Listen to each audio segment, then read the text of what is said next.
రామ్టాక్కి తిరిగి స్వాగతం. జనసేన పార్టీ ఆవిర్భవించిన తర్వాత అత్యంత విలువైన సమావేశం ఏదన్నా ఉందంటే ఇప్పుడు ముగిసినటువంటి 3 రోజుల విశాఖ ప్లీనరీ సమావేశం. ఈ మాట ఎందుకు చెప్తున్నానంటే ఇది ఎప్పట్లాగా బహిరంగ సభ కాదు. కేవలం పార్టీ ప్రతినిధులు, పార్టీ ప్రజాప్రతినిధులు, పార్టీ క్రియాశీల కార్యకర్తలు ఎక్స్క్లూజివ్గా జరుపుకున్నటువంటి సమావేశం.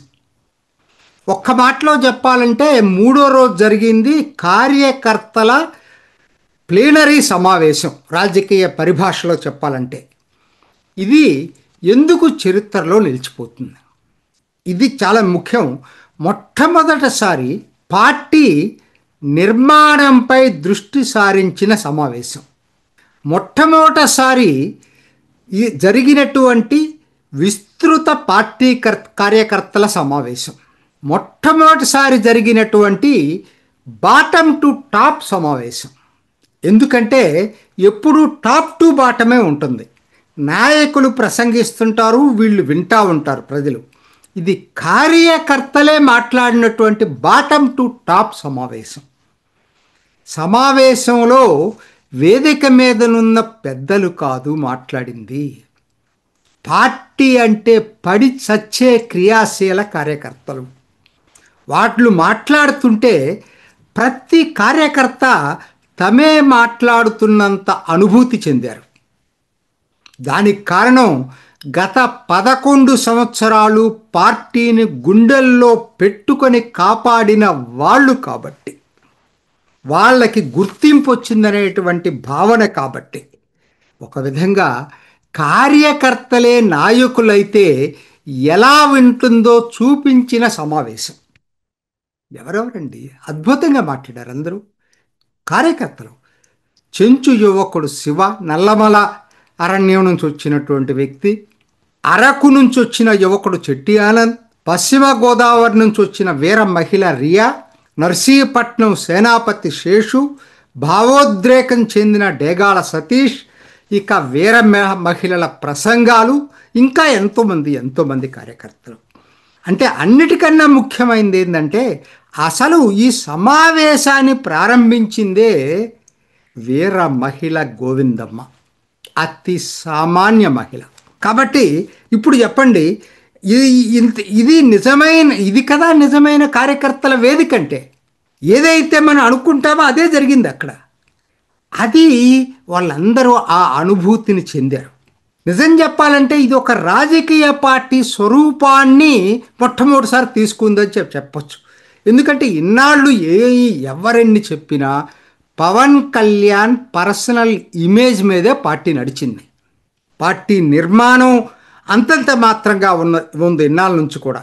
ఇక నుంచి జన సైనికులు నడిపే పార్టీగా రూపాంతరం చెందబోతుంది. ఏ పార్టీకైనా ఇదే కదా గేమ్ చేంజర్. నెక్స్ట్ దీనికి ఇప్పుడు కావలసిన లాజికల్ కంక్లూషన్ ఏంటంటే పార్టీ కమిటీలు, పార్టీ విభాగాలు సమకూర్చుకోవటం. నాకు తెలిసి అక్టోబర్ లోపలే ఈ కార్యక్రమం కూడా జనసేనాని పూర్తి చేస్తాడని చెప్పి తెలుస్తూ ఉంది. ఇక పవన్ కళ్యాణ్ ప్రసంగం అద్భుతం. కార్యకర్తలకి ఎక్కడ లేని గూస్ బంప్స్ ఇచ్చింది. కార్యకర్తలకి ఏదైనా అసంతృప్తి ఇన్నాళ్ళ నుంచి ఉన్న కార్యకర్తల్లో పూర్తిగా తొలగిపోయి ఒక స్ట్రాంగ్ డోస్, ఎనర్జీ డోసు పడింది. ఏంటి కార్యకర్తలు నా ప్రాణం అని చెప్పి ఆయన చెప్పిన పద్ధతి కానీ, ప్రతిరోజు 4 గంటల సమయం కేటాయిస్తానని కానీ, తర్వాత డైరెక్ట్గా కోఆర్డినేట్ చేస్తానని కానీ, అన్నిటికన్నా ముఖ్యంగా త్రిశూల కార్యక్రమాన్ని అమలు చేస్తానని చెప్పటం కానీ అసలు కార్యకర్తలకి అవధులు లేని సంతోషాన్ని తెచ్చింది, ఉత్తేజాన్ని తెచ్చింది. ఇక అక్టోబర్లో మొదలయ్యి అసలు పార్టీ మొత్తం అక్టోబర్ నుంచి పార్టీ స్వరూపము, పార్టీ యాక్టివిటీసు మారేటువంటి కార్యక్రమం నిర్మాణంపై దృష్టి సారించారు. అందుకే ఇది నిజమైన గేమ్ చేంజర్. అందుకే ఇది చరిత్రాత్మక సమావేశం. మరి సరే, అఫ్కోర్స్ ట్రోల్స్ చేసేవాళ్ళు ఎప్పుడు చేస్తూ ఉంటారు. జెండా ఏదో విజయ జెండా పట్టుకున్నాడని తెలియని వాళ్ళు, అవగాహన లేని వాళ్ళు. ఎందుకంటే ఇప్పుడు ఆ జెండాని గురించే కర్ణాటకలో పెద్ద వివాదం నడుస్తుంది. అది కర్ణాటక జెండా, కర్ణాటక రాష్ట్ర జెండా.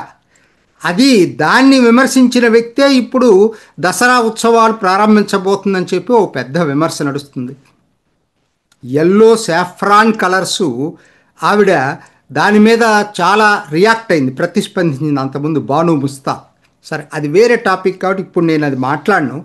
ఏంటంటే ఇప్పుడు ట్విన్ టాస్క్స్ ఏంటంటే, ఒకటి పార్టీ నిర్మాణాన్ని పటిష్టపరచడం, అందులో భాగమే ఈ 3 రోజుల సమావేశం. నెక్స్ట్ జరగబోయేటువంటి పార్టీ కమిటీలు, పార్టీ విభాగాల కసరత్తు. దాంతోపాటు రెండో టాస్క్ ఏంటంటే పార్టీని రాష్ట్రం అంతటా విస్తరించడం. ఈ రెండు కూడా రియల్ టేక్ ఆఫ్ జరిగింది మాత్రం 3 రోజుల విశాఖ ప్లెనరీలోనే. ఇది చరిత్రాత్మకంగా నిలిచిపోతుంది. ఆంధ్రలో జనసేన పార్టీ 3వ పవర్ సెంటర్గా శాశ్వతంగా ఎమర్జ్ అయింది. ఒక్క మాటలో చెప్పాలంటే ఆంధ్ర రాజకీయాల్లో మార్పు శకం మొదలైంది. ఇది ఈనాటి రామ్ టాక్. ఇంకొక ఎపిసోడ్లో మళ్ళీ కలుసుకుందాం. నమస్తే. చూసారు కదండి, మరి ఈ వీడియో కనుక మీకు నచ్చినట్లయితే ఒక లైక్ కొట్టేసి మీ అభిప్రాయాన్ని కూడా కామెంట్ బాక్స్లో తెలియజేస్తూ ఇలాంటి ఇంట్రెస్టింగ్ అప్డేట్స్ కోసం మా ఛానల్ని సబ్స్క్రైబ్ చేసుకోండి.